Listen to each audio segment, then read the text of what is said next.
Good afternoon, everyone. As you're coming in, please switch off your cameras and put your mics to mute. Welcome to the Hydrogen and Advanced Fuel Theme Group webinar series. This is the second one of our initial three-part series. So today is our hydrogen fuel special, and you'll be hearing from panel speakers, all specialists in various aspects of hydrogen fuels from academia and industry. So I'm Natasha Madeira. I'm the Business Development Manager for the Energy Technology Partnership, and I funded under the Scottish Government under the Hydrogen Innovation Programme. People are just piling in just now, so I'll just give a quick overview of the Scottish Partnership in Energy and Engineering Research and Innovation. So ETP is part of that. The Scottish Research Partnership in Engineering and the Energy Technology Partnership have come under one banner now called SPEERI. And so this is a strategic integration of the Scottish Research Partnership in Engineering and Energy Technology Partnership. We represent 14 Scottish universities. So that's all the energy and engineering expertise and facilities in all of these universities. And we have brought together these universities and the two research partnerships and consolidate them into 10 strategic themes. So under the energy theme, we have the hydrogen and advanced fuels theme group, and this seminar series is based on this theme group. So we have a theme group champion for each of the academic theme groups. Mamdad, if you're there, if you want to just introduce yourself. Yes, my name is Mamdad Hussain. I'm a professor of future energy at Robert Gordon University. I lead the hydrogen and advanced fuels theme, representing all 14 Scottish universities. Within the 14 universities, we cover, all range of hydrogen activities that include production, distribution, system integration, transport, heat and power, and process. We recently just completed all energy conference, and we from SPEERI has got a number of workshop and lively panel discussion. One of the things that came out is that though we are producing a lot of hydrogen and we are also have the expertise in all areas of hydrogen, still we don't have the off-taker who will buy hydrogen when we produce or the industry produce hydrogen. So that market is not coming along yet. However, there is a ready-made market for a fuel and hydrogen-derived fuel, something like ethanol, bioethanol, or ammonia and things like that. So this is appropriate, I think, the second of the webinar series when we looked at advanced fuel, and it gives us like a pleasure to invite University of Glasgow, especially Professor Manas Paul, he has been doing research on this advanced fuel for a number of years, and then we really have the pleasure of University of Glasgow to lead this webinar series number 2. Thank you. Thanks so much, Mamdad. Oops, it's not going down. Oh, it is now. So just a little bit more on the hydrogen theme group. Part of this is the Energy Technology Partnership Hydrogen Innovation Programme, which is part of the Scottish Hydrogen Action Plan. So the Scottish Government has funded this Hydrogen Innovation Programme since January 2022. We're still not certain yet whether there's funding for the extension, but that's something we'll find out hopefully fairly soon. The program provides a business development manager role, which is my own, to support industry and academic collaboration and innovation support. We also have had an industry engagement fund for low carbon collaborative R&D between Scottish SMEs and academia. It provides access to expertise and facilities in the universities. And we also provide engagement support events and workshops as well. So at the moment, we're opening up expressions of interest for any support that you would like. We have an expression of interest form on our webpage, and the link is there, and you'll get as a QR code for this at the end of the presentation. So we're looking for proposals for the Industry Engagement Fund for if we have funding for it in the next stage. We'd like to find out if there's any projects there that would be eligible. So do let us know following this event if you think you might have a project, a small project that you'd like to do in partnership with academia. So just in sum, the kinds of activities we do under the Hydrogen Innovation Programme is cluster building, commercialisation and internationalisation support for innovators, the funding brokerage. We're looking to do an event in early June with the Scottish Enterprise European funding support person, Richard Bucksburn, and the rest of the Team Scotland public sector team as well, to support collaboration and consortia building for European funding. And also there's a further academic theme group programme for collaboration within the universities, and also at the events that we've got coming up. And the research and innovation R&D support that we provide, either with funding or looking to find other sources of funding to support that journey.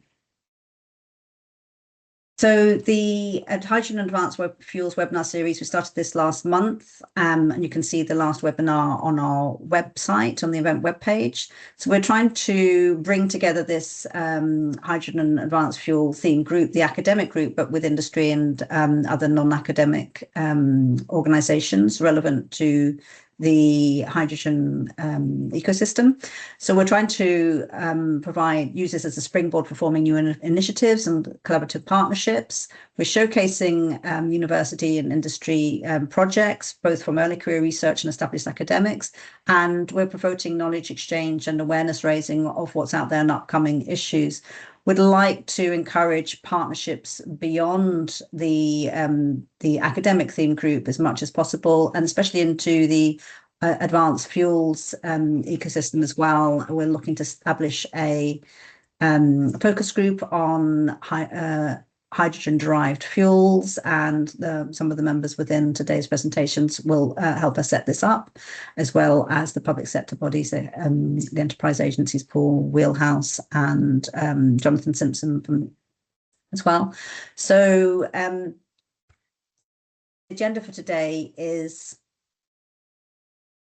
first, we'll have a global perspective on the fuels sector from Kim McCann, who's the Chief Commercial Officer from Protium Energy and also works as the Global Industry Advisory in SLR Consulting. And then we'll have our panel of speakers from University of Glasgow and Heriot-Watt University and Lady Circular Mobility. So that's Akshay Badge. Sorry, I spelled your name wrong there. I'll have to change that again. Sudha Pitai Muthu and William Bartman. And we'll have a panel discussion with Q&A on further collaboration, and we'll just give you a roundup of upcoming events as well. So we'll start off with Kim, if you're there. Kim, put on your camera. Yep, I'm here. Take it away. Thank you. Great, thank you.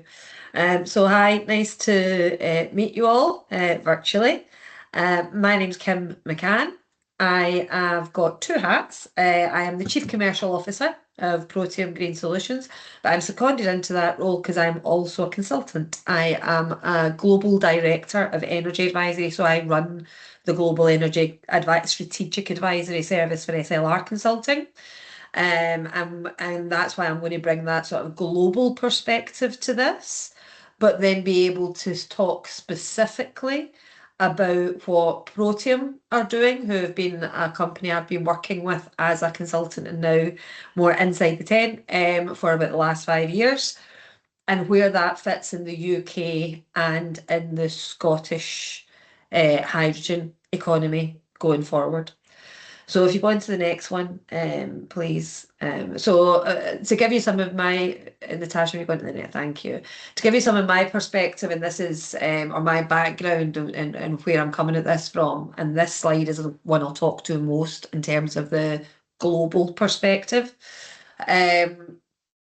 I'm an engineer by background myself, a multidisciplinary engineer from Strathclyde University, but I'm also a management accountant, so money and finance. So really bringing together that commercial, hence in the job title, the clues in the name, that commercial aspect of how you re-engineer the economics of some of this energy system with the technology and the understanding of bringing the technical and the engineering of the solution together.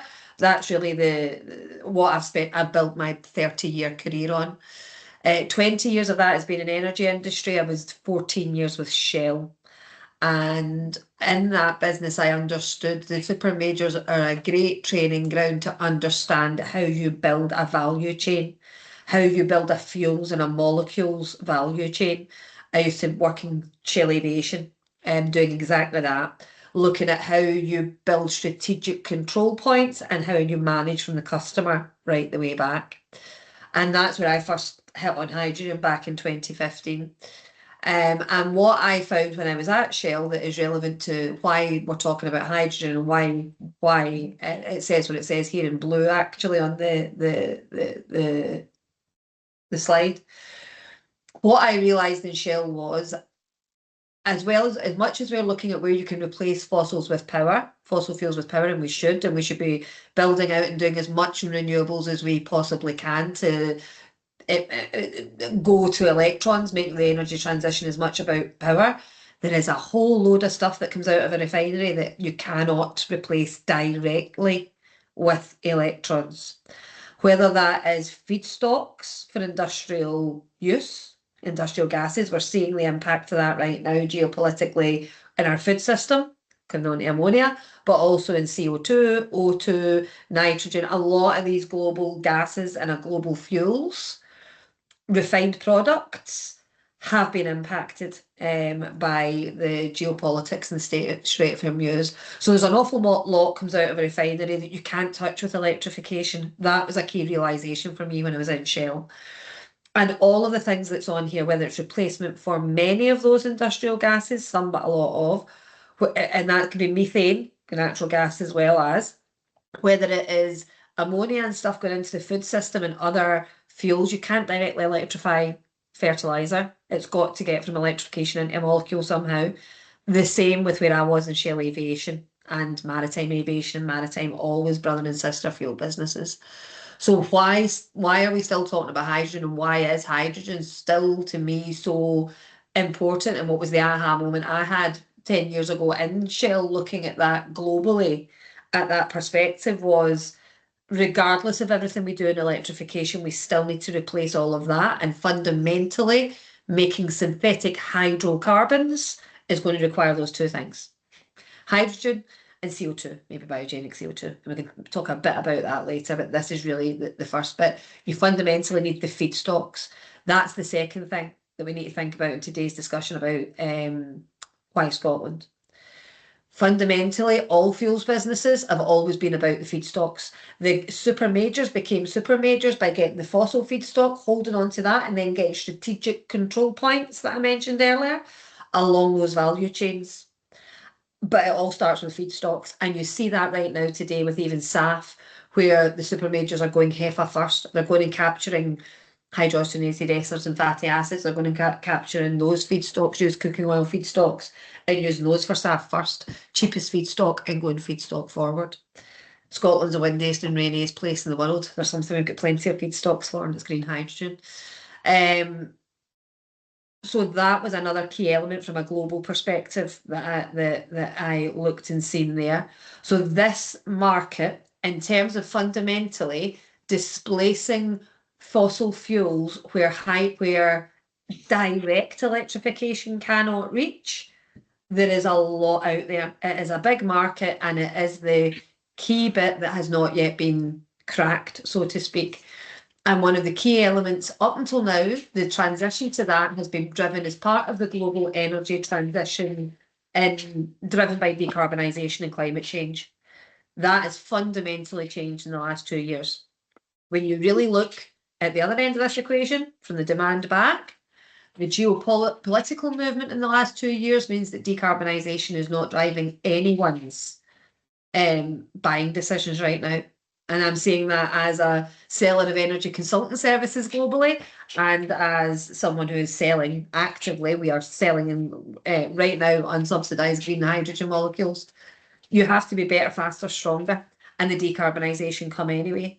The energy security is a risk that people are noticing, and it's these sorts of things of why you would use distributed, localized energy to be able to create your own fuels.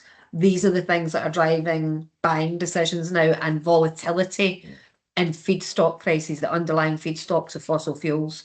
These are the things that are driving the market across all of these areas at the moment. So fundamentally, globally, there is still a big market out there globally to go at. It is the end of the energy transition, and the fundamentals of replacing fossil fuels with renewable ones is still fundamentally there and actually increasing in different ways. The fundamentals that you will need to take a lot of that renewable power that we're able to harness and convert it into molecules to do certain things, and hydrogen is the only thing that makes that conversion from an electron into a molecule, that is fundamentally still there. But the drivers behind the why are changing underneath our feet right now. So what does that global perspective mean for Scotland? And I'll go into talk about what it means for Protium. Well, from Scotland, from a global perspective, what I would say is the reason so many people have been talking about hydrogen here is we have the feedstocks. We have all of the excess power with our capacity within the North Sea. The North Sea was the engine room of the last energy transition. It will still be the engine room of this energy transition. All the countries that are on the edge of the North Sea are the ones talking about it. And it is within us to be able to harness what we didn't do in the last energy transition with the fossil fuels, and harness that excess power and turn it into these elements. So what's Protium doing in that energy transition and in that hydrogen solution?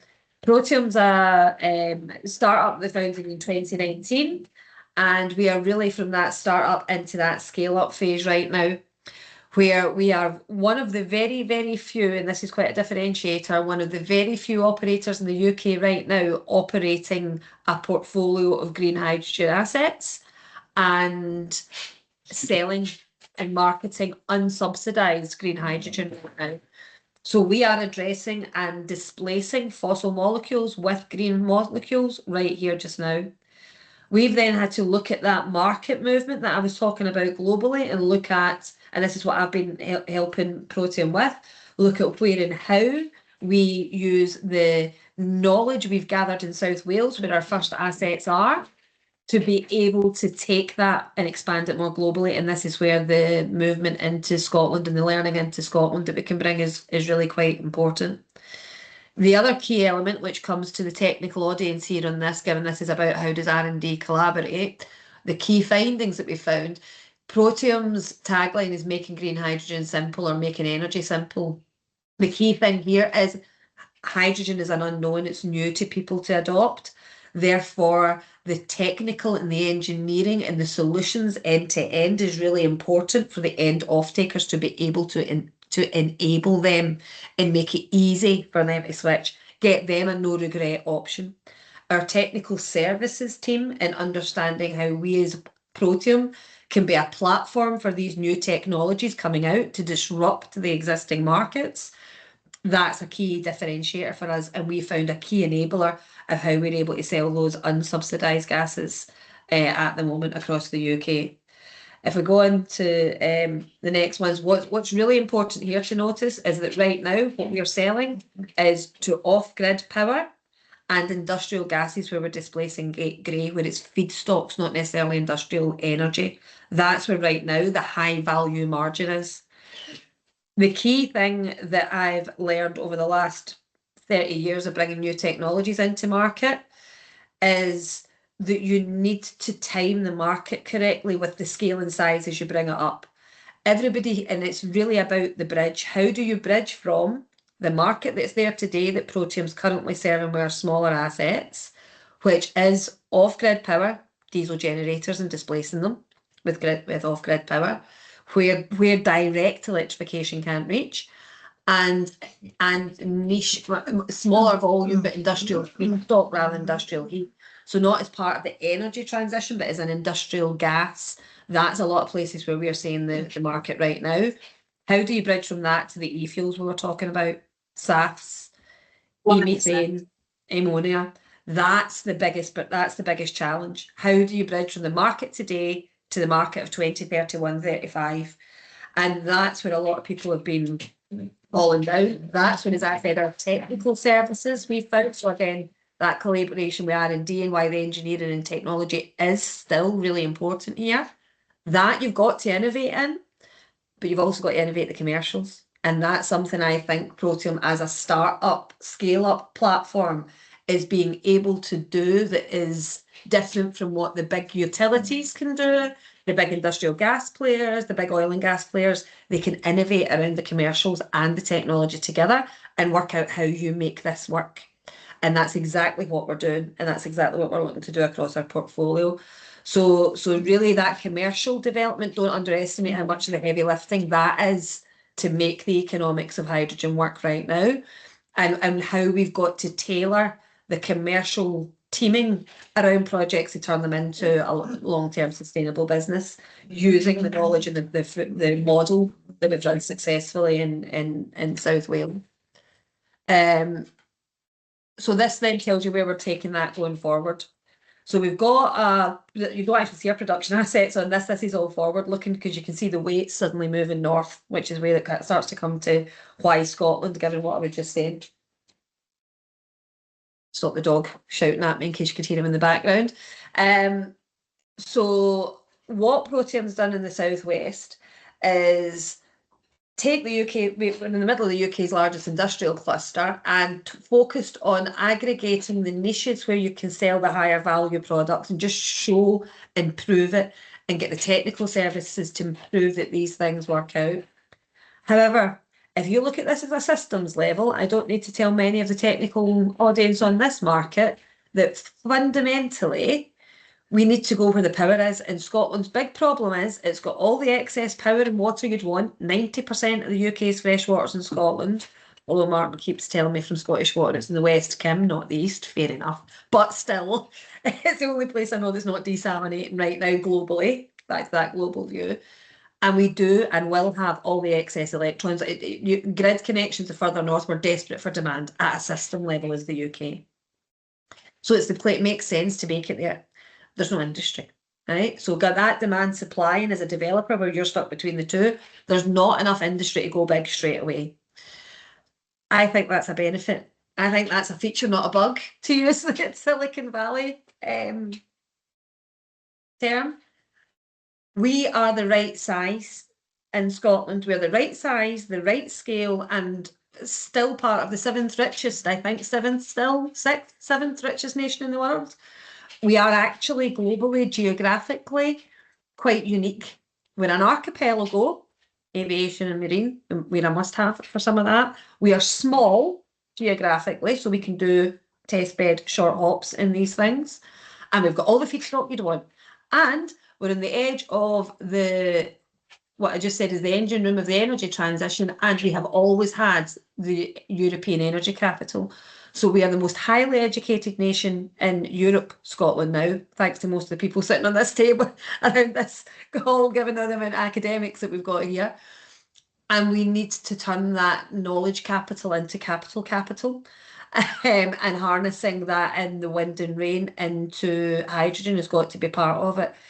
The bridge that I mentioned earlier on how you get from small scale off-grid power generators to SAFs and e-fuels and methanol, that's the bridge that we can do in Scotland. That's the key that I think Scotland's size and the types of industries we've got, if we get that bridge right, that is where we can capture that knowledge capital, capture the innovation and get it out. So it's the next decade for me really is the decisive decade on Scotland capturing that. And that's why we are where the feedstocks are in Cromarty Speyside, and Isla is a really interesting example.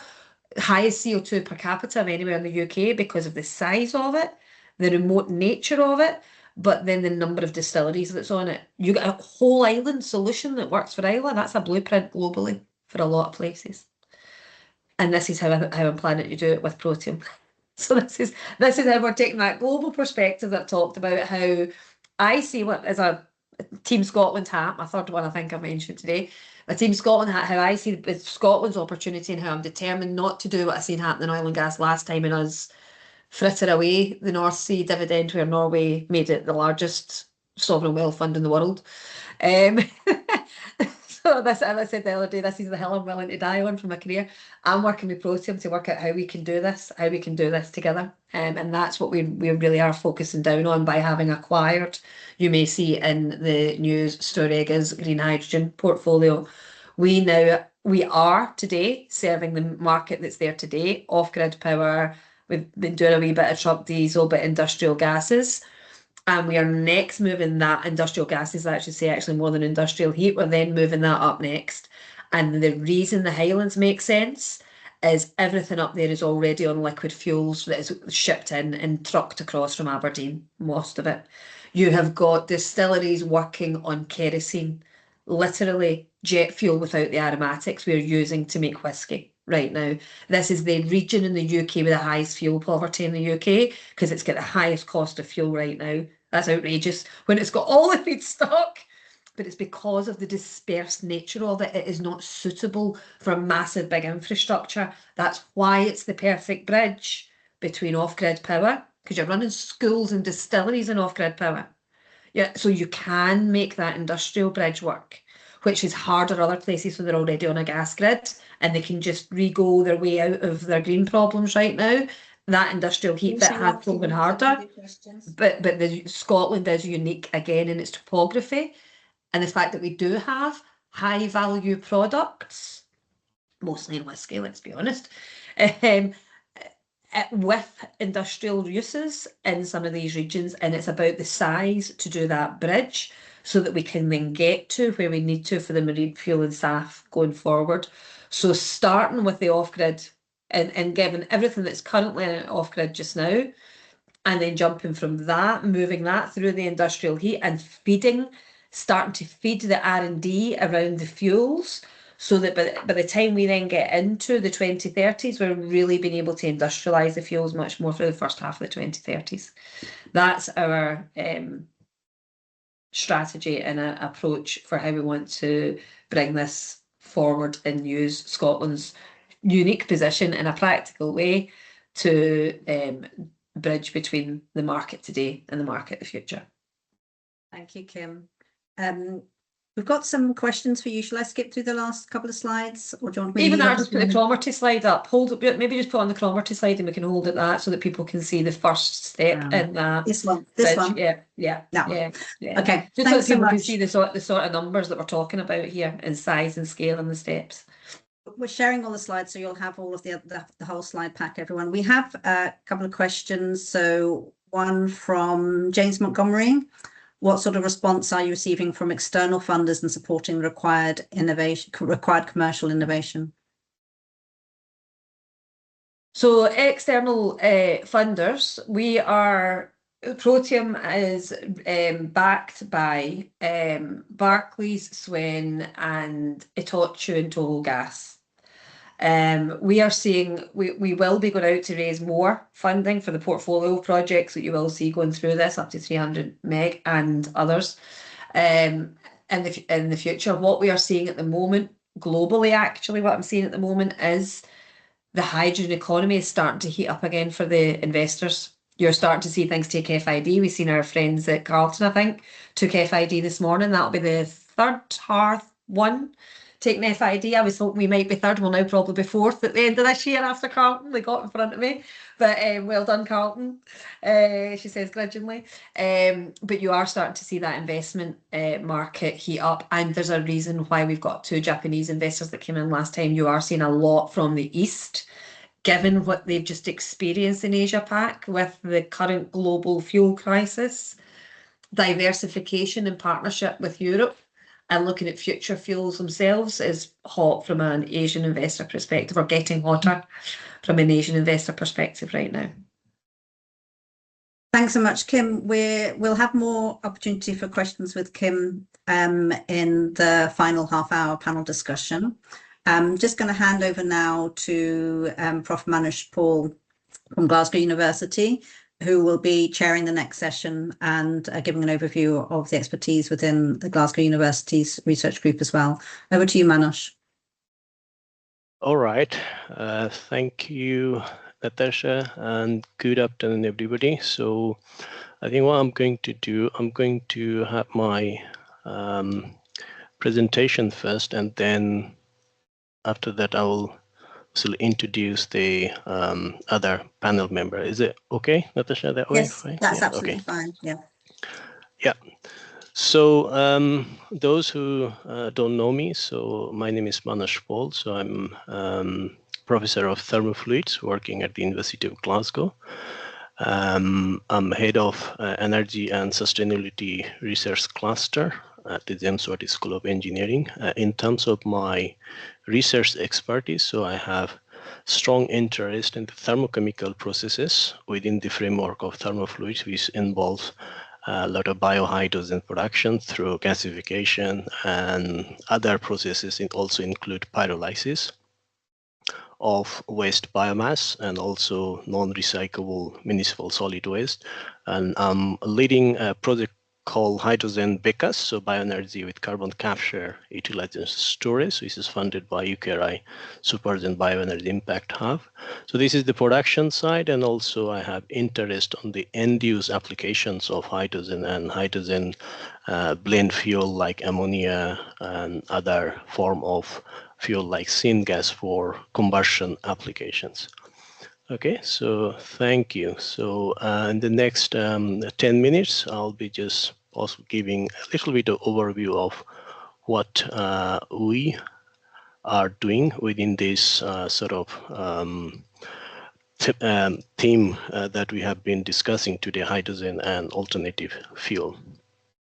So my plan is to, Kim already mentioned quite interesting things about the market opportunity and hydrogen background, but I don't think I need to repeat any of these. I'll just go very quick and then possibly come to a point that why hydrogen, and also Professor Mamdouh Hussain already mentioned that hydrogen fuel uptake issue. Okay, that comes under the alternative fuels.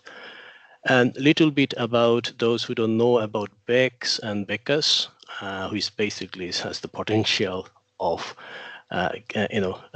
getting net negative emissions technology pathways. So I'll be talking a bit more on that, and then a bit of highlights from my research group. So I have two sort of subsection here, production. So I'll be talking about how we produce those sort of hydrogen and hydrogen blend fuels, and then the challenges of utilization. Next, please. Everybody knows we have this sort of policy. So net zero emissions by 2050 in the UK. If you remember, the sixth carbon budget had a target of 78% greenhouse gas emissions reduction by 2035. However, in July, if I am correct, July 2025, Climate Change Committee already reported that UK was off track for net zero. That's why the seventh carbon budget released last year has got this updated target for these reductions of emissions for the UK. And the Scotland, as you know, we got net zero target by 2045, and the European Union has the same target of getting net zero by 2050. Next, please. So that is just one diagram showing the scale of the greenhouse gas emission that we are talking about. And I mentioned about that 7 carbon budget, which basically is between 2038 to 2042. So the target is quite clear that it's over 500 metric ton of CO2 equivalent that we need to reduce in order to meet the net zero by 2050. So that was, as I say, that was adjusted last year based on the finding from the Climate Change Committee. Next, please. You might be thinking, okay, why do you get all these emissions from? I think everybody knows this. I just thought that put these graphics together so that you can see the breakdown. So transport is basically the main one, and this is also considered to be one of the hard to abate decarbonization sector. And also we have the building sectors primarily is basically heating and agricultural and industry sector and electricity supply and the fuel supply and the waste. So these are basically the key sectors where you can see the percentage of the emissions that we are basically getting from the UK perspective, and that was the data, very recent data coming from the government's finding in 2025. So there's some of the things that we're talking about, hydrogen, alternative fuels, and these are really relevant to also the sector specific because we still use petrol, diesel for our car, and also heating is primarily on the natural gas, and we have waste issues, so which comes under the BECS, bioenergy processes, and of course the fuel we use a lot of fossil fuel as well. So there are a lot of connections you will see here. So I'll go next, please. 4 minutes left. Oh, right, okay. So I'll skip then quickly. This one, I think everybody knows this target. So this was just, I'm sure, talking about the global hydrogen demand, which basically match closely with the market opportunity Kim also mentioned. Next, please. So these also match very closely with the demand, sector-wise demand for hydrogen. I'll go next, please. I think this everybody knows that we're talking about the green hydrogen production, but remember that more than 95% hydrogen is still generated from fossil-based fuel, whether steam methane reforming or coal gasifications and other ways. Okay, and next, please. I'll go to yeah. So those who are not very familiar with the BECS, so that's the way we are working on the technology development from the bio waste. So bio-waste carries CO2, of course. It can generate, carry carbon, but it can generate CO2. But if we can, capture it, then in some aspect, theoretically, it could give you sort of negative because CO2 will be absorbed. And if you can also utilize in some ways, it could provide us the sort of zero emissions. Next, please. I think I'm just trying to highlight here the cost, although, in terms of the technical analysis, it can provide you the detailed sort of picture here. But in terms of comparing with other productions methods, so bioenergy-based hydrogen production, if we can do it in a way that we design this technology, it can be comparative. That's what I'm trying to say here. And that is the finding from the Royal Society study earlier. Next, please. 2 minutes left.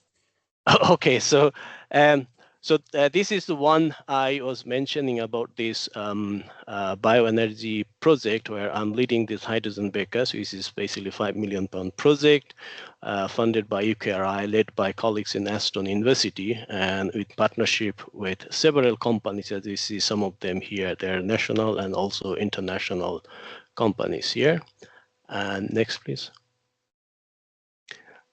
This is just a research highlight. So we do quite a lot of process modeling in order to understand the processes better and how we can actually improve, optimize the system processes. We do a lot of chemical kinetics level model and also computational fluid dynamics model in order to optimize the reactor performance. This is just a bit of highlight. And next, please.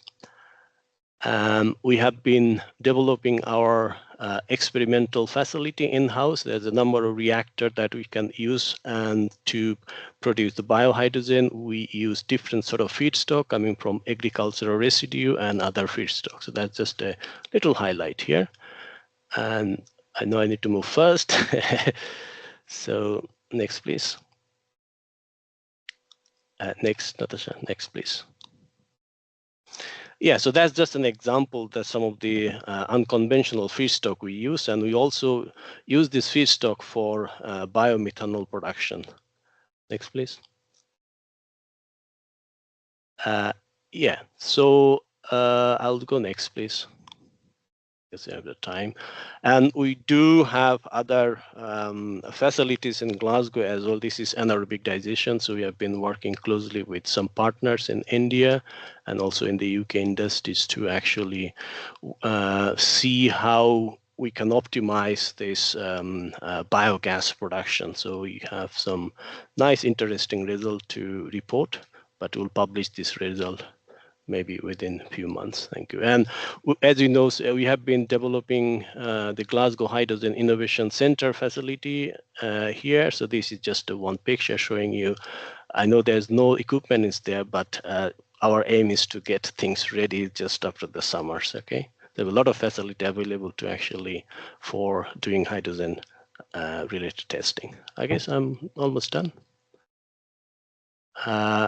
Yeah, these are just the snapshot of some combustion. So hydrogen combustion, ammonia combustion. We are talking about the production, but end use is also quite key and challenges. So because NOx emissions there, a lot of steam production there. So we have been doing some novel study using catalyst to actually kill some of the NOx coming out of this combustion system. So this is a very good sort of facility that we also have. Next, please. I think that's possibly the final one. And yeah, so this is just not only the experiment, we also have very nice sort of computational fluid facility to improve some of the processes. So yeah, so thank you very much. So I guess I got to stop here. Sorry, I ran a bit fast. That's fine. Thank you so much, Manush. Do you want to go to Akshay first, and the two of you can have a joint Q&A afterwards? Yeah, so I'd like to introduce Akshay, Dr. Akshay Bagdi, who is actually postdoctoral researcher working at the University of Glasgow. So with me. So Akshay, if you'd like to say a few more words about you, and then you can then start your presentation. Yes, hello all. I am Akshay and I work with Professor Manoj on this project with Supergen for negative emissions from waste and hydrogen buckets. I can start my presentation. Can you go next slide, please? So our main research plan is to develop an innovative BECS concept for hydrogen production using thermochemical processes. The first aim was to use pyro-assisted gasification while utilizing various feedstock and to determine optimal blend, and also to see where our biosyngas can help in SAF production or not. Why pyro assisted? Because we see that MSW, RDF, all the waste streams are too heterogeneous. So what if we pyrolyze them, make them as biochar and then use for gasification? That was one of our aim of this project. Next slide, please.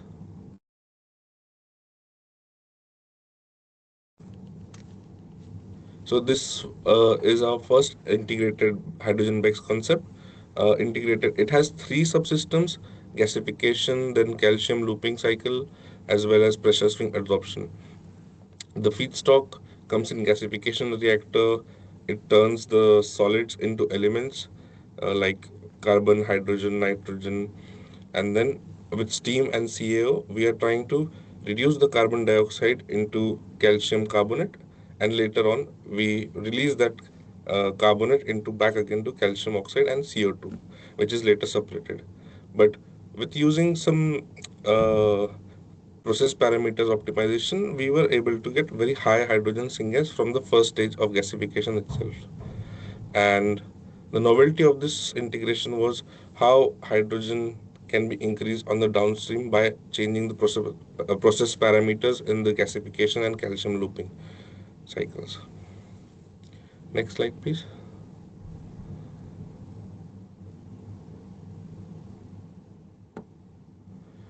Uh, can you click one more time?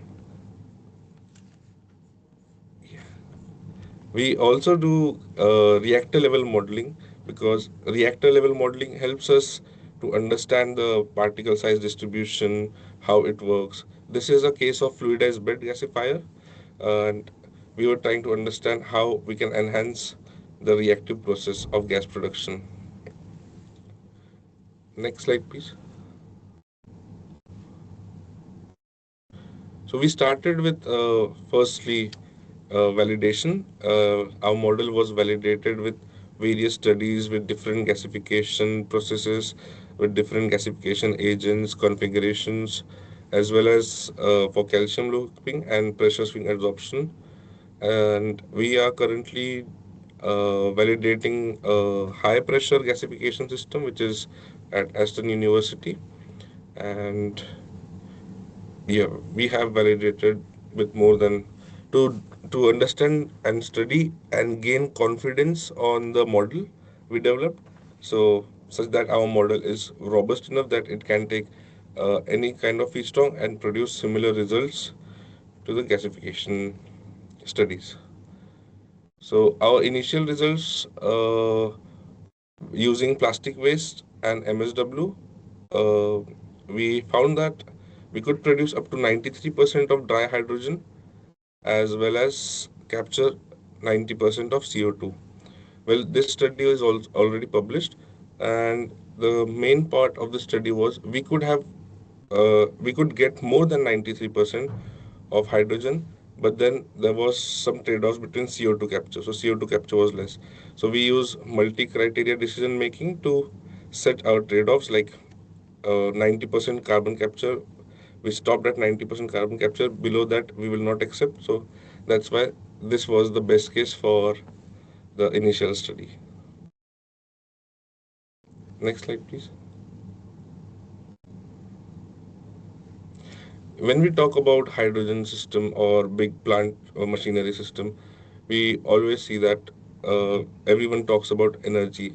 So the first model we further developed into three more models using the recycling case, where I am recycling the heavy high temperature gases of carbon monoxide as well as CO2 back into the gasifier. So at first stage, where we did not have any recovery of heat from sensible heat from water or any kind of heat recovery system, we still were having very low net emissions of 1.75. On the right side, you can see the first block. It says 1.75 kg CO2 per kg of hydrogen. Well, when we introduced 70% of energy recovery, we were already net negative. That was minus 3.74. So the utilization case was uh, helpful and having negative energy, negative emissions, sorry, as well as high hydrogen production of 16 megawatts, which was equivalent to around 500 kg per hour of hydrogen production. But these results were based on modeling, and my assumptions depends on the assumptions, because there is no holistic approach of life cycle assessment or techno-economic analysis right now. So everyone uses their own approach. I use Gabby software as well as recipe modeling. The LCA is done on recipe modeling. The name of that is recipe. Okay. Next slide. Next. So I have also done some initial techno-economic studies where the levelized cost of carbon capture of the recycling case was found to be 1.42, as the levelized cost of hydrogen was 7.87, which are highlighted in yellow. Although these costs are higher among the other reported values for carbon capture, but our system is integrated system, not only focusing on carbon capture but also focusing on hydrogen production. And from the graph, we can see that hydrogen selling price is among the main criteria for techno-economic analysis, and it shows that when we use selling point 5 hydrogen, that is 5 pounds per kg of hydrogen, we can still be in profit with all the cases. Can you click? The second was electricity price, where we saw that many research papers as well as techno-economic studies say that electricity price is one of the lead cause which can make the overall operations to be profitable or loss in long term when we consider all the 25 years of life of the project. So yeah, second, electricity price is one of the major factor. Third, next slide. And among the cases we studied, we found that two cases, that is the recycling case and the additional low temperature water gas shift reactor case, which are in green and pink, they were already in profit after the first year, as soon as the production starts overall for the overall life, while the base case was always in negative until the end of his life. Well, it's profitable from first year because of the conditions I use, that I um, what I can say is I use amortized capex. That is, the whole capex is divided over the life of the period with interest. Next slide, please.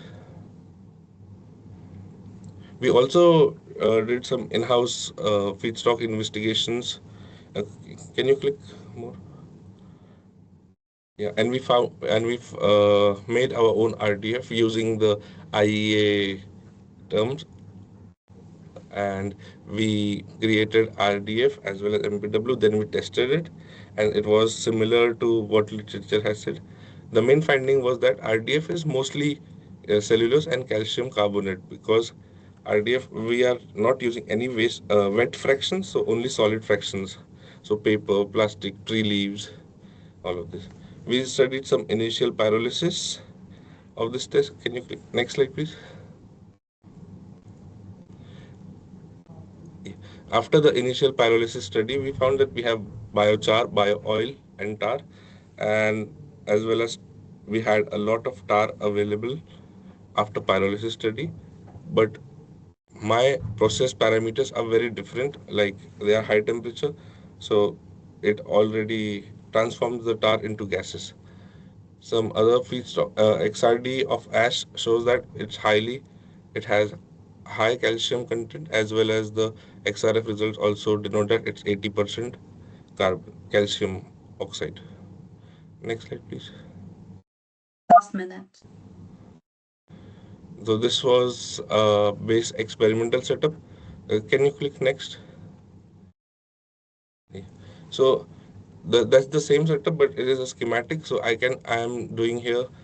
This setup is like a black box. I can use it for steam gasification, air gasification, pyrolysis.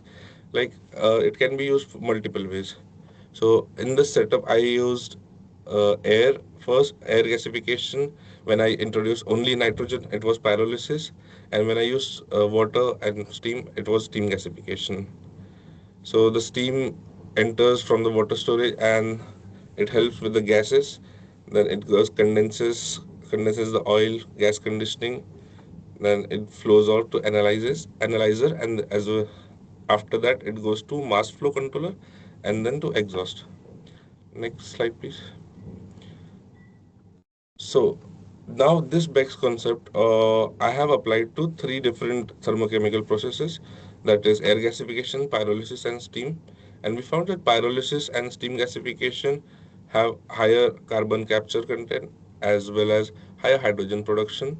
And the step one, which you are seeing the solid material, and that is actually solid carbon as calcium carbonate. If we can use, or we don't want to regenerate CO, we can keep it as it is, and it has a high life. If you don't heat it up again back to 800 degrees Celsius, so it can stay for more than 50-100 years like that as solid. Next slide, please.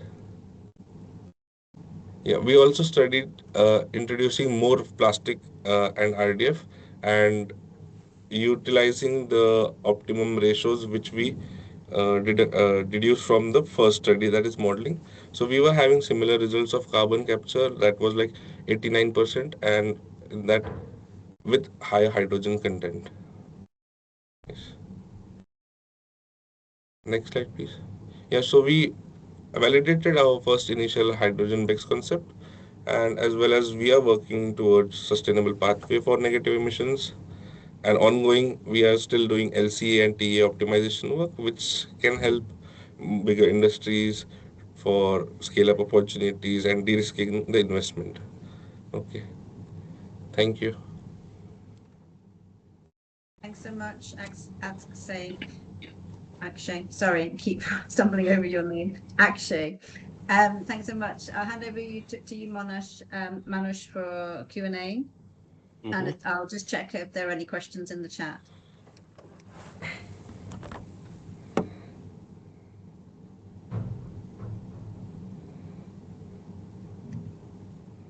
So I've got one here from Kim McCann. I'd be interested in knowing anyone who has novel nitrogen production technology. Right now, it's build a massive ASU or nothing to be able to get nitrogen. Every hydrogen customer must be a nitrogen customer because they need it for purging. I'm not quite sure what ASU are, but I'm assuming you guys Air do. separator unit. So that's a very good point, Kim. At Glasgow, in our engineering, I don't think we do work specifically on ASU, but I can check with my colleagues in chemistry, what sort of facility they have, because this is a sort of high pressure and also maybe some membrane-based technology. So I can have a look into this, but this is also quite important for our purpose of the work, because some of the things that we do, oxy, gasification, or maybe oxy combustion, you need pure oxygen. So air filtration is quite important as well. So in terms of technology, I'll see if I can find anything from my colleagues in chemistry. I think fundamentally, Manish, what we've been seeing and what I've seen across the industry, again, given the perspective I've come from, and one of the reasons I was so interested in hydrogen is no refinery was ever built for a single product. And right now, all of our technology platforms are generally focused on one product or one output. And I've always been thinking, how do we add these technologies platforms together? Thinking like a systems integrator. I started in IBM. How do we add different technology platforms together to become a renewable refinery? Ultimately. And what I'm looking at is demand backwards. Where can I see the demand backwards? And because we are selling hydrogen, we obviously see the demand for nitrogen. The other obvious thing is then CO2, because that goes into the e-fuels. But biomethane, there's other as well. So really that's what's behind the question, I think, is everywhere that I think is the right place for us to innovate together in technology is where we can work towards one process producing multiple outputs, all of which have a solid demand individually. That's where we'll find the economies of scale. I agree. Okay. Oops. Are there any other questions? Either put your hand up or put them in the chat. Is there someone?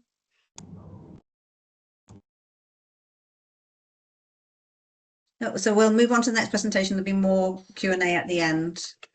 Yeah. Okay. So next is Dr. Sudhagar Pichai Muthi, if I'm saying it correctly. So he's associate professor from Hertford University. So Sudhagar, to you. Thank you, Professor Manoj. So good afternoon to everyone. In this presentation, I would like to briefly introduce about the green hydrogen and how we can apply it in net zero application. And I will slightly touch about the current technology challenges and what are the future opportunities in front of us. Would you please go to the next slide? Yes, everybody is talking about hydrogen. It's a surprise. Why hydrogen? So I would like to briefly introduce about hydrogen background. I hope most of them join here. Everybody aware about hydrogen, but still I would like to slightly introduce about the background of the hydrogen gas. Hydrogen is available in a bound form, which means it does not naturally exist in its individual or free elements form. So if you want to derive the hydrogen, for example, you have to derive from water, H2O, you have to split the water, or you can derive from the hydrocarbons and minerals and etc. So the second question is about the why we fascinated about hydrogen. So if you want to understand the hydrogen along with the other fossil fuels available at the moment, so the bottom you can, I provided a simple table. I'm just comparing the hydrogen and other fossil fuel to understand the two parameters. One is the how much energy if you get it if you burn the fossil fuel. For example, if you go to the table, you can take one good example, gasoline. If you burn the gasoline 1 kilogram, so obviously you can get the energy approximately 47 joules. At the same time, if you burn the similar amount of hydrogen 1 kilogram, so look at the table, you can get the thrice the amount, approximately 141 joules you can get it. So obviously we can say the gravimetric heating value is extremely high compared to the other fossil fuel. And another interesting parameter, if you go to the table in the last table, last column, if you burn the gasoline 1 kilogram, so obviously it emits 0.8 kilogram of carbon to the atmosphere. In the case of hydrogen, if you burn it the similar amount, but it does not emit any carbon to the atmosphere. So we can conclude it, the hydrogen is perfectly a clean carrier. So obviously it's appropriate carrier to implement in the net zero environment. That's why the most of us, we are currently very interested to adopt the hydrogen. Please, next slide. So the next question is how we can produce the hydrogen in a scale level. So if you look at the left-hand side, extreme left-hand side, it's called gray hydrogen. So conventionally it's produced through the steam methane reforming process, shortly called SMR, where the methane molecules are broken down using steam at a high temperature. However, this process releases a significant amount of carbon dioxide into the atmosphere. So what we can do? Alternative route is to capture that particular carbon dioxide come from the process, and we can store it in the underground using appropriate carbon capture and storage, shortly called the CCS technologies. However, this approach still involves the carbon emissions during the hydrogen production. So therefore, the key question is, how can carbon emissions be completely avoided during the hydrogen generation? So one promising solution, you can see the right-hand side, green hydrogen production using the electrolysis technology. It's where the water molecules are split into hydrogen and oxygen using the electrical energy. Imagine like a fish tank filled with water, just immerse the two steel plates and applying a small electric potential among the steel plates. And based on the electrical potential energy, it split the water into hydrogen and oxygen. However, be careful, the overall environmental benefit of hydrogen still depends on the source of electricity used for the electrolysis process, whether the electricity comes from conventional grid or renewable energy sources. So finally, how we can achieve the truly green hydrogen production. So as long as if you're tapping the electrolysis process with renewable energy, for example, solar or wind or like a hydropower, so it directly integrated with these technologies, we can say it is a perfectly green hydrogen. Okay, now what is the cost of the hydrogen at the moment? So looking the bottom right-hand side, you can see the current market scenario.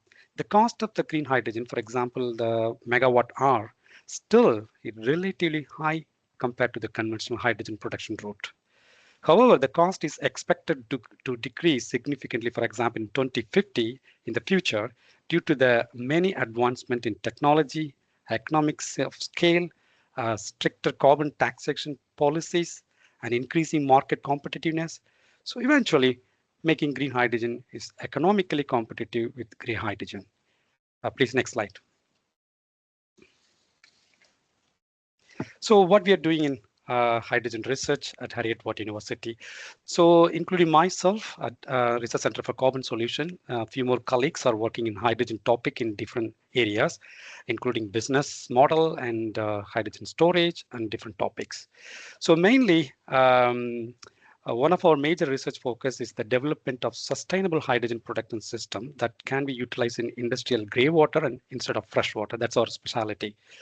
Theoretically, if you look at the left-hand side bottom, the upside, theoretically, the electrolysis-based water splitting process, which requires a high purity fresh water. Purity means extremely high rather than, compared to drinking water. For example, if you want to produce 1 kilogram of hydrogen, typically requires approximately 9 to 14 kilogram of fresh water. So when considering hydrogen production at the scale of millions of tons, the associated freshwater demand becomes enormous and may create additional pressure on global water resource and food security. That's a big problem. The figure below the bottom, you can see the stages A, B, C, D. So all these figures illustrate our catalyst development pathway for constructing the lab scale electrolyzer for green hydrogen production, because these catalyst materials are critical component to drive the electrochemical process to split the water into hydrogen and oxygen.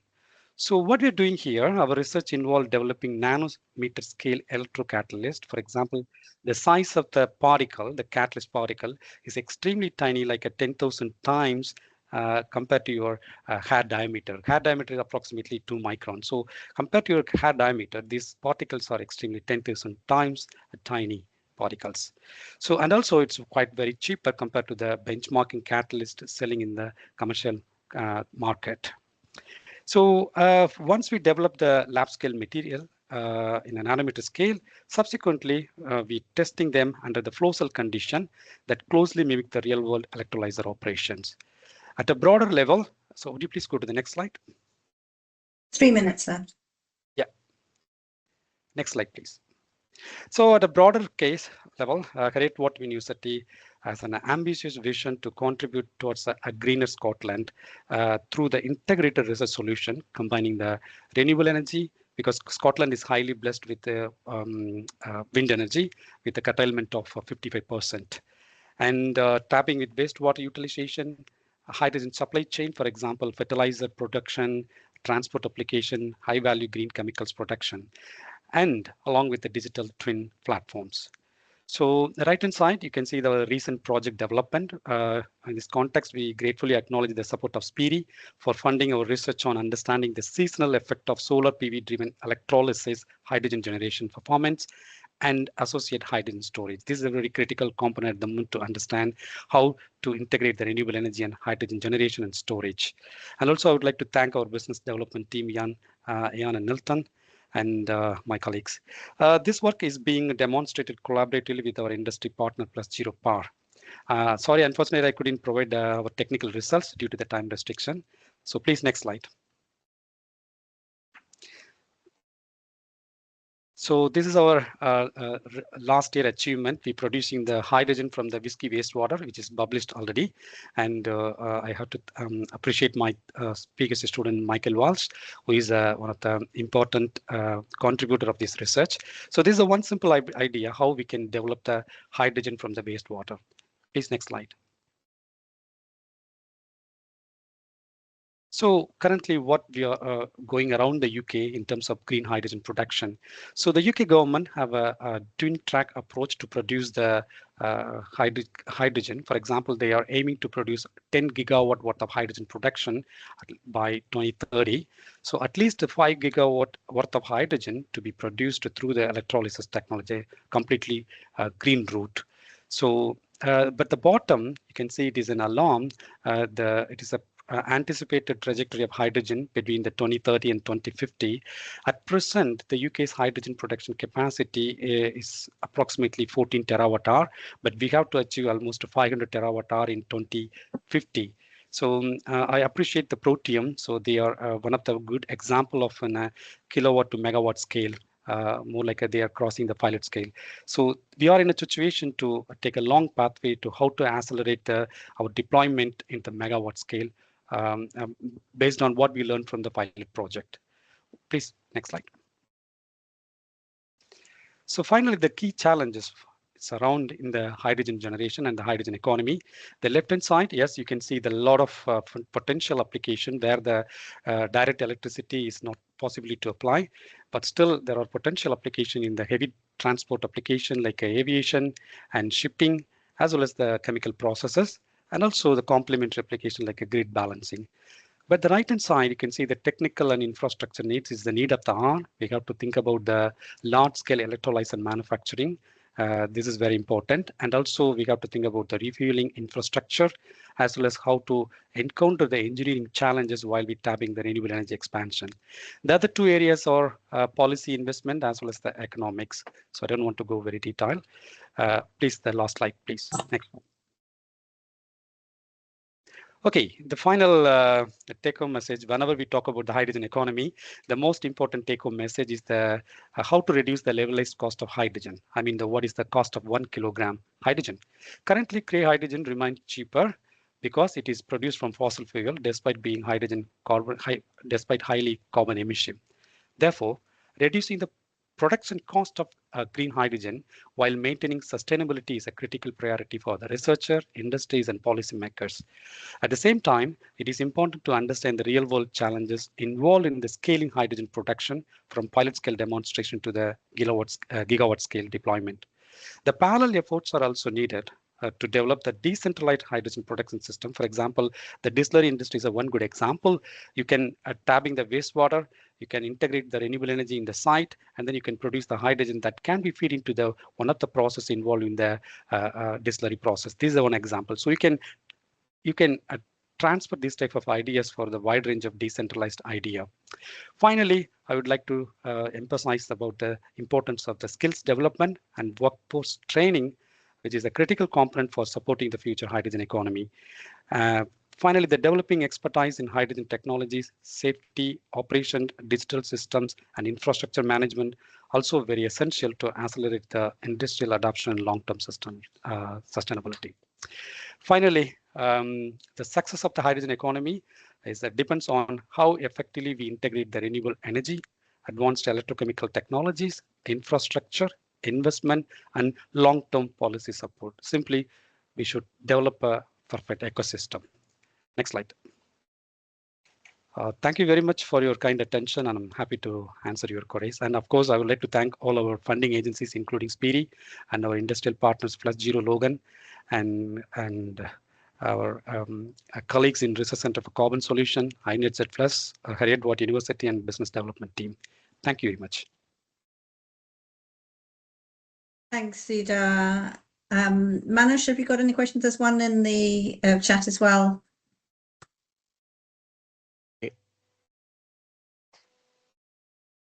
No, so Mamdud Hussain has questions on what is the role of gray or blue hydrogen, and especially in the beginning to develop the infrastructure, since LOC is low for gray hydrogen. So Okay. the levelized cost is low for gray hydrogen. Yes, I agree with it's an excellent question, Mahmood. Yes, whenever we start any technology, so first we need to set a framework and whether this is working or not. That's the first question. Second one is we need to understand the supply chain and what are the challenges. So I think the contribution of the gray hydrogen as well as the blue hydrogen is important because there's a low-hanging fruit already established. So then, I mean, the green hydrogen is a complementary effect to reduce the carbon emission as much possible from the adapting retrofitting. So still, I think the blue hydrogen is one of the viable opportunity to reduce the overall carbon emission as well as the net zero opportunities in the hydrogen economy. So green hydrogen is another second phase of complementary partner. That's what the UK have a twin track, like a half and half, like a blue hydrogen and green hydrogen.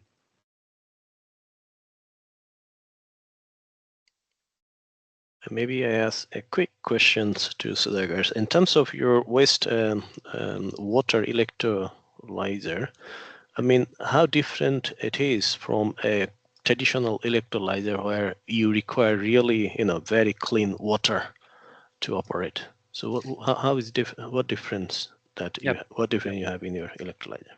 Thank you, Manoj. The typical conventional electrolysis process required a highly distilled water. That's what the fresh water.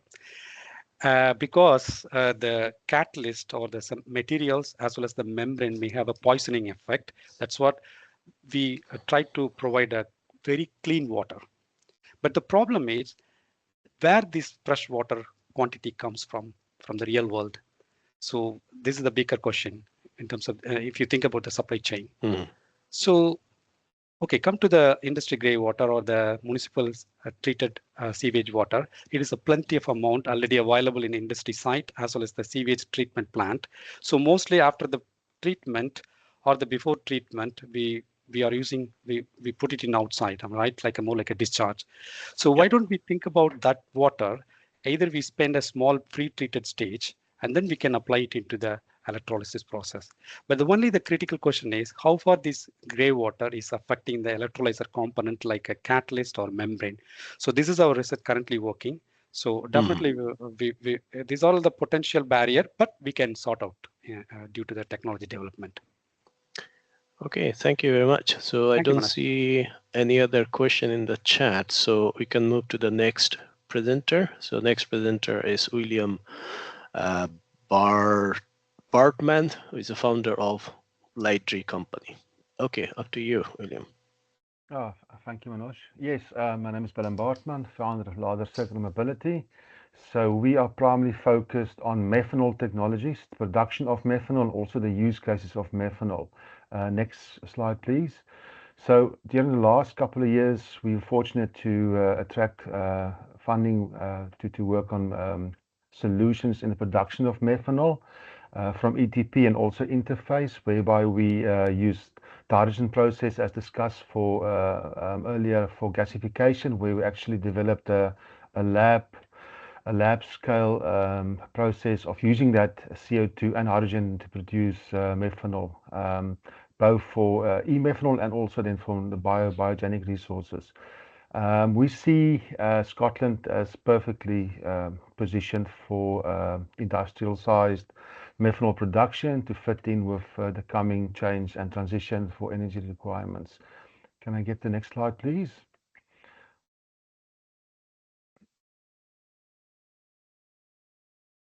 So in order for us to look at a specific problem, what I've done is I looked at what can be done today to assist the hydrogen market, and I looked at petrol vehicles, especially hybrid electric vehicles, as well as the plug-in hybrid electric vehicles, which currently is under the organization goals of the government. Plus, they clean, they use less energy or petrol than other petrol vehicles. But the problem is they still use petrol, so they use E5 and E10 into their tanks, and you can actually blend methanol at a 5% ratio with ethanol as a 5% ratio, and then petrol as a 90% ratio, and have exactly the same petrol qualities as E10, which then can actually go down towards the hydrogen economy to help with the scaling of hydrogen production. To do just 5% of methanol into E10 for the UK, you look at about 750 million litres of methanol, which is about 120,000 tons of hydrogen, or about 1 gigawatts worth of thereabouts worth of power. So quite a significant jump for something that's current, because the market is there, we can just take it. And the nice thing is countries all over the world are actually now blending more ethanol into their petrol mixes to bring down emissions and costs. But people don't tell you is that methanol is also blended into that petrol. It's just not commonly known. So we're actually just building on something that's there. So I've developed a working document for Impact, which is methanol based for fuels. And this document is available for everyone here to look through and give their comments on. So yeah, so to decarbonize legacy vehicles, there's maybe a start for us to grow this market, and then we can then support CORSIA, which is the eSAF or the SAF market, as well as the maritime market, where methanol fueled ships are becoming a main thing, with almost 300 ships currently being built. Now, if I talk about ships, I talk about container ships, and if you take all the container ships in the world, it's about, I think, 20,000 or so of these types of ships sailing. The energy output of those units are equal to the grid of the United States. So you're looking at quite a big user of energy on the water. If you think the whole of America's economy run on the same amount of electricity, so methanol isn't going to power all of that, but it's driving a huge focus on the manufacturing of sustainable methanol, especially e-methanol, which is now going to grow in the next 10 to 50 years, by factors, of 10, which is now where we come in Scotland or the UK, is we can actually start producing methanol in a way towards supporting those industries as well as other industries along the way. So you don't have to wait. You can actually basically enter those markets that exist today to de-risk hydrogen and methanol production facilities. Can I get the next slide, please?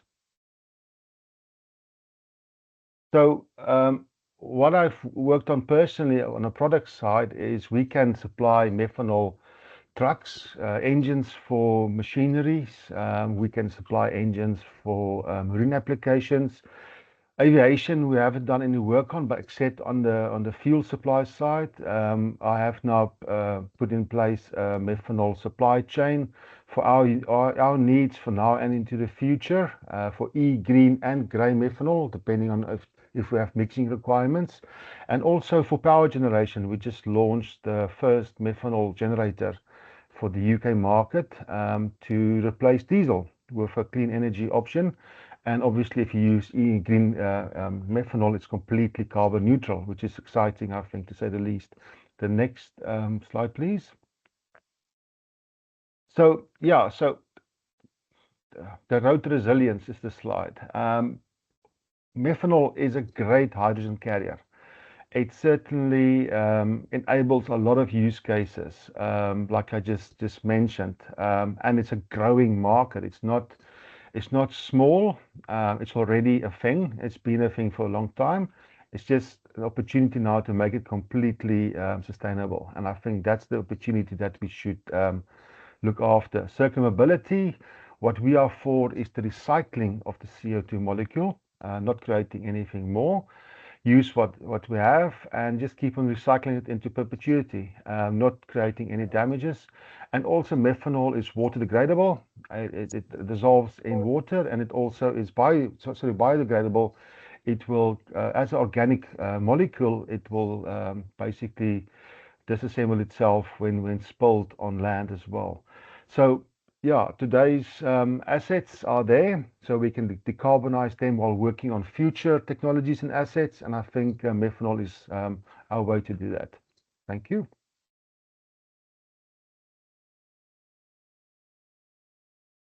Thank you so much, Willem.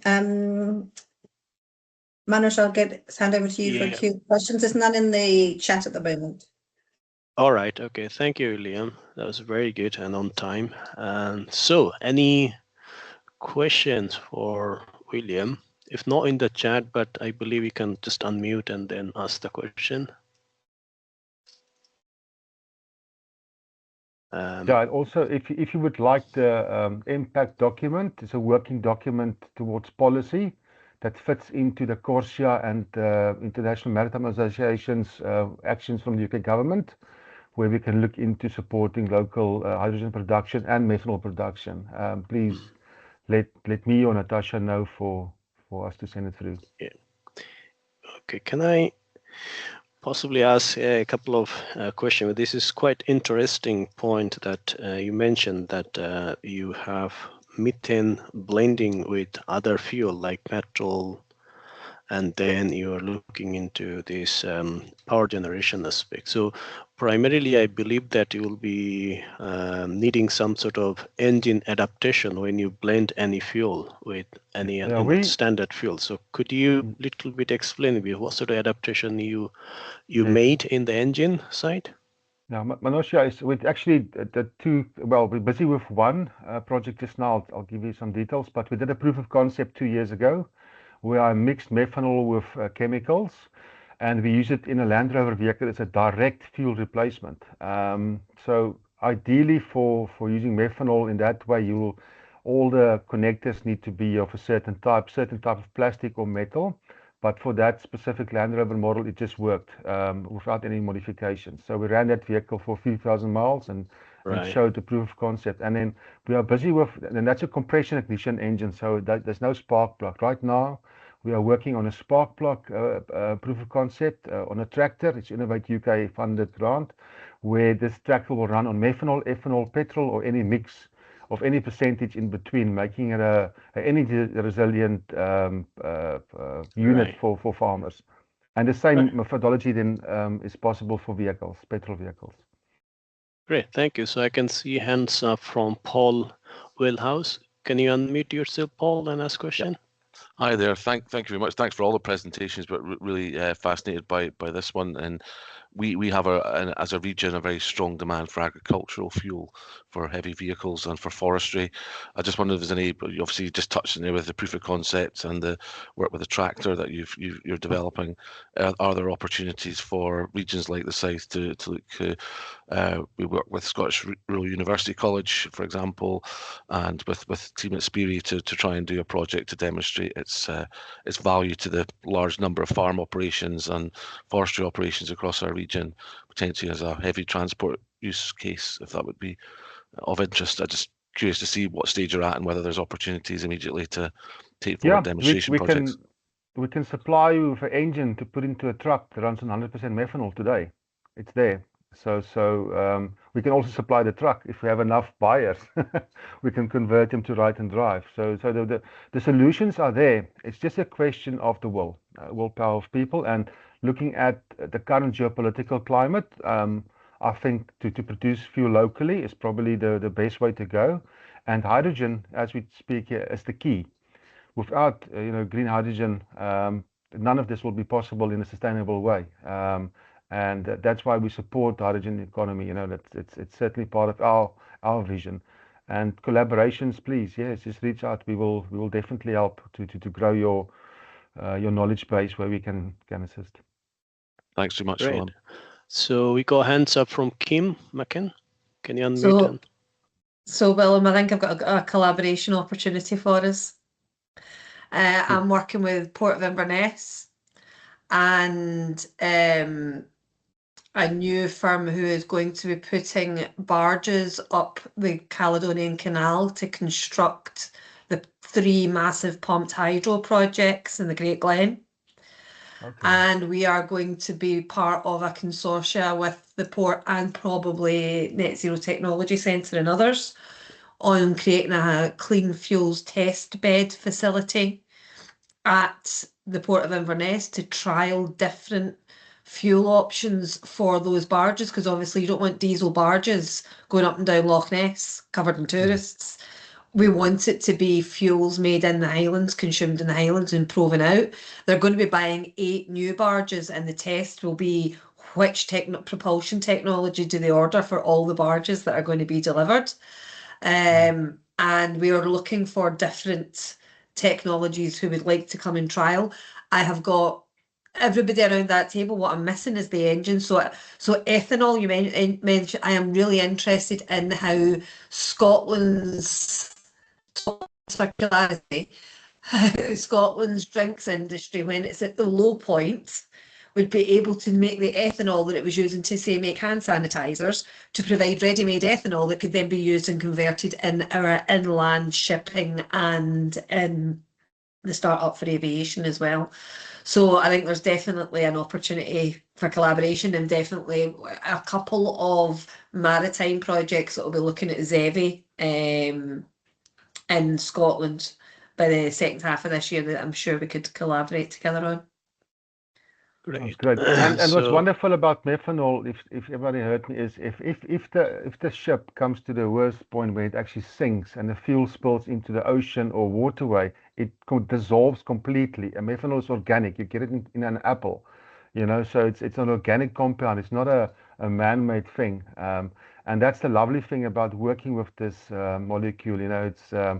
It holds all these environmental benefits, plus it's from the earth, and I think that's exciting. But for me, working on these technologies. Okay, great. So another hands up from James Montgomery. if you can unmute yourself. Before he starts, just if all the panelists join now, we'll have a general panel discussion for the whole group. Yep. So do you have any, James, do you have any question for William? Well, I'm just interested to understand where are you finding the biggest obstacles or barriers in getting this message across to your audience? Well, I've done pitching events, and then certain crowds tell me I'm not doing good for the environment by recycling CO2. So it's an attitude problem, not really a technology problem. And I think the world has changed in the last 5 years, where I think people now maybe look at the world a little bit different than before. So it really isn't so much that the technology can't do the job. It really is just an attitude issue. Yeah, okay. And I'm just curious to understand why the people can't get their head behind the technology, because just listening there to Kim was very quick to pick up on a real collaboration and a real benefit there in the port of Inverness, and whereas it sounds as if you're having, you're coming up against, well, you've said attitude barriers, So yeah, we actually took that Land Rover down to England 2025 to the forestry show, ADF, I think it's called ADP. It's called. I can't remember the acronym now, because we did this project specifically for Scottish forestry, to show the guys what you can do, and you can produce the fuel from Scottish wood mills, like the byproducts and so on. So you can use gasification to at least run your truck. That's that sort of scenario. And like we've done the hard yards. It's just a question of the market that invite, and also when you look at trucking, your engine or your truck manufacturers must come to the party as well, and they have their own strategies in place. So that's also in that sort of environment, handbrake to adopt a different fuel source. Okay, very good. Thank you, Willem. There's a question for Kim from Muntaja Mejdab. Do you want to put your camera on and ask it?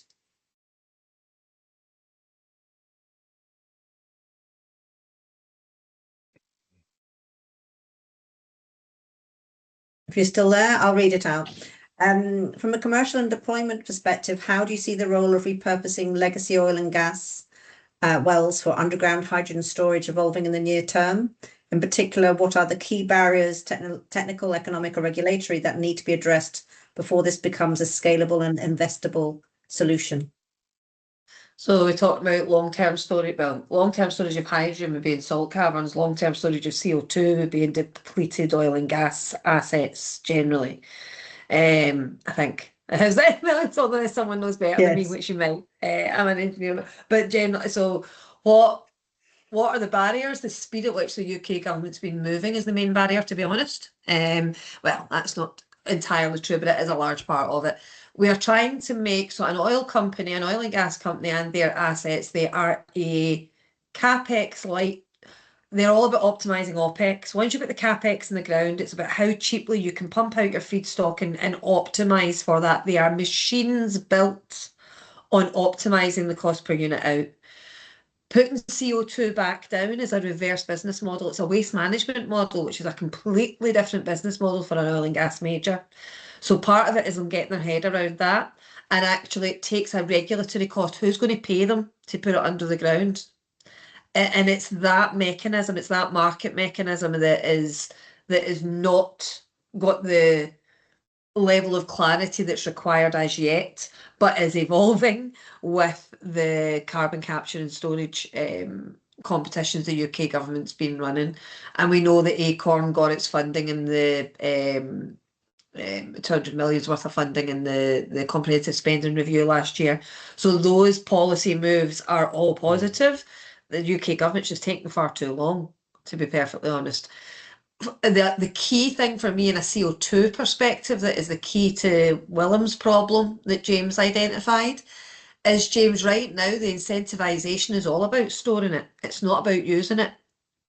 There is absolutely no incentivization. In fact, you are blocked from using it if it has come from a fossil source anyway. So you're not allowed to reuse fossil feedstocks for CO2. It has to be biogenic. Fine, I'm actually all right with that. But that is distributed. That's on farms, right? That's not a refinery or a power station pump who they want to pay BP and Shell to pump it underground. Fine. We need it, right? We absolutely need it. We don't need to throw everything at the kitchen sink, but it's taken so long. So we do need both. But we do need policy that allows us to utilise it. You can't, everybody wants to jump straight to e-fuels. That's the other reason that Willem's getting the attitude problem, is you've got the purists, and this is where Europe policies developed. They've been more idealistic than pragmatic from an old oil and gas person. But I understand why their heart's in the right place. Their policy has been capture it, store it, put it away. It's not been driven on how you utilise it. But what they want to enable is e-fuels. What they want to do is have pure capture hydrogen, DAC, I mean, the most expensive technologies there is. Take green hydrogen, capture CO2, take green hydrogen and combine them. And I don't want fossil molecules being a feedstock anywhere. And that's fine, but it means a lot of distributed CO2 capture then, and that's not happening. And it's not yet happening because the economics are not clear, because the policy is all driven towards where the oil and gas wants it to be, the big industrial capture what we've got right now and put it under the sea, rather than the biogenic, circular, recyclable, how do we capture it and use it to actually create these e-fuels. So they've jumped over the bridging technologies, which in some ways is what things like methanol have been seen as. They've jumped over them, and actually that bridge is going to last for decades longer than we thought it was, is what I think we're seeing. So it really does still all come down to which your feedstocks and minerals. That's what it come to we use, the gasification ones. That's what I always come back to, it is when you get aviation fuel volumes and marine fuel volumes, you tap out every waste feedstock, PDQ. So it is that bridge is what we've got to navigate, I think, from an industry and a policy and a technology perspective. Thank you, Kim. I'll come back to this point, but I think we can ask Paul because he got hands up. Thanks, Manish. Okay. Actually, just to add to what's being discussed there, biogenic CO2, just a suggestion. Kim was talking about Inverness and talking about the use of NIDA's technology for methanol. Invergordon, the Balcas CHP plant produces about 100,000 tonnes of biogenic CO2. We're talking to them a minute, and that might offer an opportunity for capturing that to go into methanol production. So something like putting the hydrogen and methanol production right beside the Invergordon facility to capture the CO2 would make that very simple. And that would then make it eligible for the RTFO, the Renewable Transport Fuel Obligation, which might assist the barges on the Caledonian Canal, because they would be covered under that. Inland waterways are covered under the RTFO, something that we actually got them to introduce way back because it was missing out the equation. And just to come in on the back of my colleague down in SOSI, so Paul, you've got the biggest biomass one, CHP, that I've actually just emailed you about. So that's yeah, just saw that, Paul. Megawatt facility down in Lockerbie. And if they were capturing the CO2 down there, that would be a huge source of biogenic CO2. Absolutely enormous. 44 megawatt. It's the biggest CHP plant in Scotland. Not the UK. That's down at the big one. I've now forgotten the name of Drax. Yeah, the Drax facility. Drax, yeah. So, yeah, I think that might be something worth investigating for the methanol production if you're looking to use it in Inverness, but anywhere also in south of Scotland's area as well. There's two sources of biogenic CO2 which would be of a scale that could enable large-scale production of methanol, and it would be eligible for the RTFO. Well, I've already got in Teesside. I'm already in the middle of SAF off-taker heaven, and I've got all the hydrogen production I want, and all of them are going to need CO2 as well. So I am very interested in being able to partner with those where I can aggregate CO2 and be able to sell it. Those I'm already selling hydrogen to make e-fuels. So very happy to talk further. Can I just add a little bit on this one in terms of the challenges that we see from this separating this biogenetic CO2 from some of the processes that we have been exploring in the research lab. So basically, we're talking about gasification. So gasification is giving you syngas, and of course there will be some element of CO2, but this is completely mixed gas. So this is downstream. In order to then take the CO2 out, this gas needs to be pressurized, and then it needs to go through various sort of membrane system so that it can get the CO2 side. So I think that these also require a bit of costly processes in that context, and gasification does not provide you quite a lot of biogenetic CO2. What we have been trying to then explore that if this high pressure downstream requirement is high pressure, whether we could actually design our processes, whatever process we're talking about, gasification or other sort of upstream processes, whether we can also build a process under that sort of pressure condition so that pressure built from the start and then it remains throughout the process. That is the one thing I think is a bit interesting for us. And I know people who are working on the anaerobic digestion. I think this is better because you get approximately 40% in terms of the volume, the biogenetic CO2 from anaerobic digestion, and mostly 60% methane. And this is only the two gas components. So I think gas separation might become, I think, a little easier then. Okay. So, but in terms of maybe the final point, in terms of the sector, uptracking sector that you're talking about, SAF production, biomethanol, ammonia fuel, there are a lot of heavy industry like that. But I think we need to be careful about why do we get all sort of biogenetic feedstock in order to actually get that biogenetic CO2 for our biomethanol or the, the fuel you're talking about. So here you're talking about more sort of sustainable use of bio waste, basically. Which is why I say I think that's when you then find that feedstocks all tap out quickly, which is why Willem's got the attitude that he has. That's ultimately what it's about, is anything that's ultimately going to trace back to competing with food on land-based feedstocks is going to end up not acceptable at some point. And you are going to be focused on the waste ones, which then reduces the volume that you get to, which is why ultimately, if you are going to find 75% of jet fuel is SAF by 2050 plus, you're going to be finding the 75% of that is coming, they would want it to be coming from DAC. That's the answer. That's why they think that the others tap out. But I think it's going to be a bridge for longer.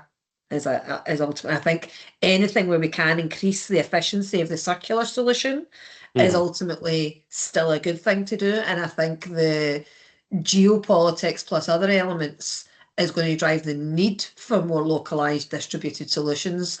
And I think the 30 years I've spent making globalized, optimized value chains is ripe now for being disaggregated by optimized techno-economics on distributed solutions. Great. I see James Montgomery got hands up. Do you want to add anything to the discussion at that point? Just really to pick up on Kim's previous point, i.e. in terms of the policy being pretty much the biggest single barrier. Kim, I'd be really interested to understand what do you think needs to happen for policy to be affected and updated to be much more supportive of what we're trying to achieve? So I think there's multiple points, Jim, and I think one of the key ones actually Ed's already done and not get very much publicity for it because of everything else that's going on and because it's quite technical. First and foremost, the problem with our feedstock is our power price is too high. We've got all the wind and rain you'd want and our wind's too expensive. And a lot of that is because of the spark price, which is the fact that natural gas still sets our floor price. So you can never make an electron in this country that's cheaper than turning on a gas-fired power station. So gas is always going to be cheaper. Fossil's always going to be cheaper than the electron. So when Ed Miliband said he was going to break that, I could have done some wee jig, because actually fundamentally, if he designs it right, you've got to break it to fix it. If he breaks that linkage and designs it right, we should be able to actually start seeing the benefits of having all this renewables filter through into our power price in the country, hopefully, if he designs it right. And by that, I probably mean if KPMG designed it right, to be honest. So I think that is fundamental. The other thing is what I said about incentivising the right things. So understanding that the public money does have to be used where you are using new technologies that are not yet techno-economic, but do have the path to get there, and knowing how and when to place the public support, like a CFD, and then when to be able to remove it. That's what's missing right across the piece. Starting with power price, your feedstock of your CO2 as well, incentivising it, and then really looking at how you capture the knowledge capital in the UK of all of the techno-economic optimisation. You know, we've, in the 30 or 40, I remember the last that done my nails saying to me, there's not really any innovation in aviation anymore. The airplanes look the same since Concorde.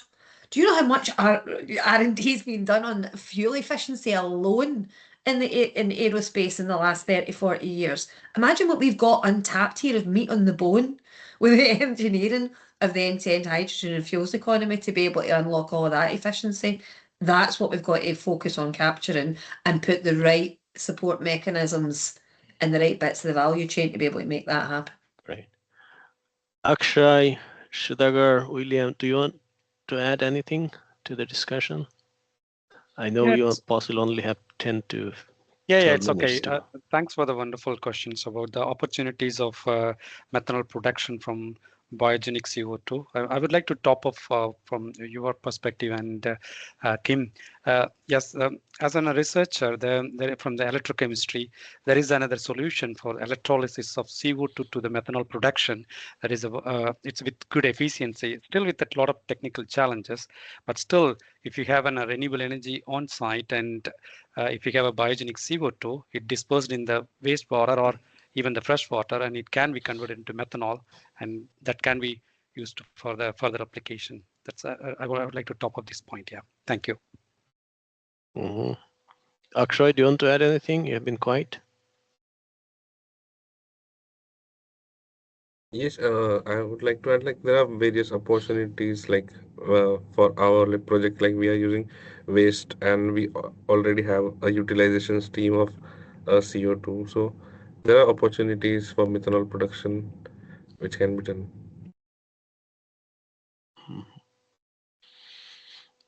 Good. Do we have any question in the chat or? There are many comments. Paul's added a few comments in here. Paul Wheelhouse.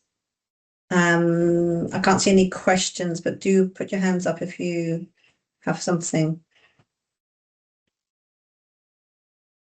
Yeah, William, please go ahead. Thank you. Can I just add that through this process now, we are also working on megawatt generators for backup power. And for these projects, we had to find suppliers for 10,000 tons a year and above. You know, the volumes become significant, and that's still small against like a ship, for instance. But it's no shortage if supply with if you do contracts with suppliers, future contracts, and then your price is also lower. So what I'm saying is I can run. I would imagine about 100 megawatts of generators here in Scotland and in the UK without needing local methanol supply. I can easily source it from outside, and that's, I think, is the value here. We know what the price is. We know where to compete. So if we want to be competitive, we know at what price we need to sell into this market.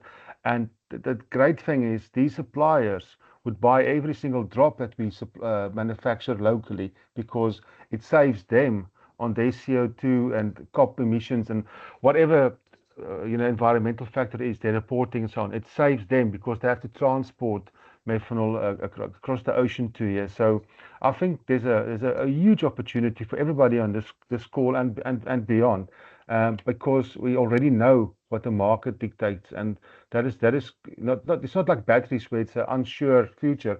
This is there. It's just there for the taking, and I hope we can make it work as a team. Okay, great. Do we have any more questions? No, none added. Right. So I guess we are nearly to the end of the discussion. Yeah, just 3 more minutes for the discussion before we do the next part. Yeah, maybe then we can discuss quickly ourselves this group, hydrogen alternative fuel group that we have, part of this SPEERI and ETP. So how we could continue to support this impactful initiative. So any thought on this? Just in 2 minutes, you can just possibly summarize things together. One quick point from my side, quickly. Scotland still need to invest more on skills training to support the hydrogen economy. So this is still lagging at the moment. So we are really good in terms of academia industry funding for, the seed grant as well as the pilot scale project. But still, we need to think about the skills training. That's my concern. Yeah, thank you. Excellent. So, yes, Kim. I think the one thing that's been in my mind as we keep talking is I think a key takeaway I'd like everybody to think about as we go forward in this with the research and technologies and innovation is don't ask yourself, can it be done? I don't think that's the question anymore. There's plenty of options. Yes, it can be done. The question is, can it be done on cost parity or better with the fossil alternative? Is it cheaper? Yeah. Is it cheaper than the do nothing option? If it's not, how do you make it cheaper? That's the challenge. That's the question. Because there's lots of ways that we can do lots of things that could solve and could displace, and we could use lots of feedstocks. It's making it better, faster, cheaper, stronger. That's where Protium's been able to win market share from industrial gas majors who've got big, massive infrastructure, is by being more nimble and more responsive to what their customers want and not tying them in the same ways. Therefore, it becomes more valuable because you've served it in a different way. So I'd say always keep that in mind with everything you do in your research. Not can it be done, but can it be done on cost parity or better? Excellent. William, your final point?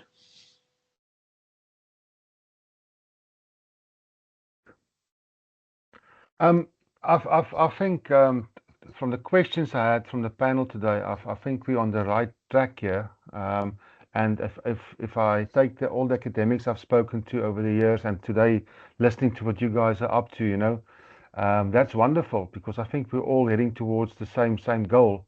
It's just like Kim also said, it's time just to clarify the pathway a little bit, but it's there. It's a thing, and we need to exploit the value of it for our economy and for our job creation goals locally. Great. Akshay, do you want to have any final point? Yes, I would like to also say about the research also focuses on many things, but there are still some issues, like we have more than CO2, we have methane as a more potent GHG emitter. Like it's 27 times more harmful than carbon dioxide. So we should also think about methane as well as hydrogen leakage and storages. So these are my 3 points. Great, thank you very much. So my final point is that we do quite a lot of research in a sort of low tier level. Sometimes we see the challenges of taking this to upscale the technology, where we need a lot of partnership development opportunity with industries. So I think that where we can look into all sort of things that you mentioned correctly, the cost effectiveness of the research outcome, and then how do you actually scale up this, and then through this process we can get the skill and then the training done as well. So yes, so I guess this has been very, very helpful. So I will thank you to everybody and hand over to Natasha to close the webinar session then. Thank you. Thanks so much, Manush, and to all of our panelists. Virtual round of applause to you all. So just a quick roundup.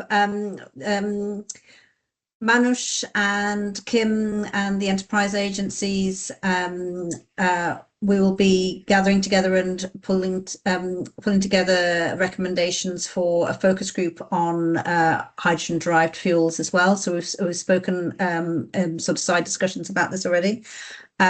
We'll be setting that up, and hopefully that group can take forward discussions or approaches or recommendations for some of the key challenges that some of you have raised.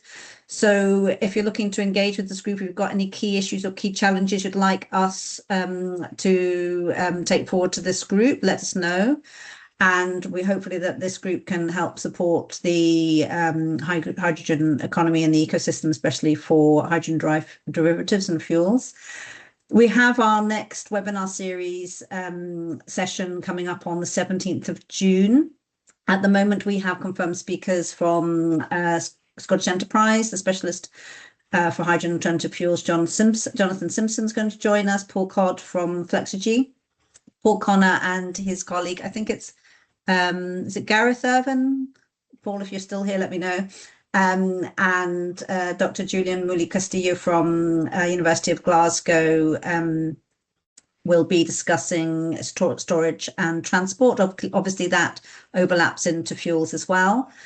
And we'll also have a partnership sort of consortia building brokerage webinar early June. I think the date we're discussing at the moment is the 11th of June. We just need to confirm that with Scottish Enterprise. So this is about European funding and any other partnerships that you're looking for. So we'll send information about that. So watch this space. And also, we, as I mentioned before, the expression of interest, if you're interested in getting any support from the Hydrogen Innovation Programme or any of our colleagues in the wider innovation support organisations, whether that be from SHINE, Scottish Hydrogen Innovation Network, or the enterprise agencies or anyone else, just let us know and we'll help handhold any of those support pathways for you for innovation and R&D. There's a QR code there as well there just to scan to take you to our form on the website, and there's also a document which provides the capability for hydrogen across our 12 of our 14 Scottish universities. So that's on our ETP website under the hydrogen themes page as well. We've recorded the webinar. All of the webinars will be on our event webpage. We'll also have the slides there as well, and do join our SPEERI's newsletter to get all the updates for any other events that we're doing in the wide energy and engineering space, and also on join our LinkedIn group as well. Any other final comments for the last minute from Manush or Mamdud or any other people just before the end? No, And then as the team lead, I would like to again thank Professor Manush Paul and all other speakers, and of course Natasha to arrange this event. This is second of the 3 event, and so we have one more next month, and then probably we'll meet up in the after summer vacation, and hope this type of event create more collaboration and interaction and discussion. And then at the end of the day, we are looking for actually making hydrogen a viable solution to achieving net zero. So thank you all for your Thank you so much, participation. everyone.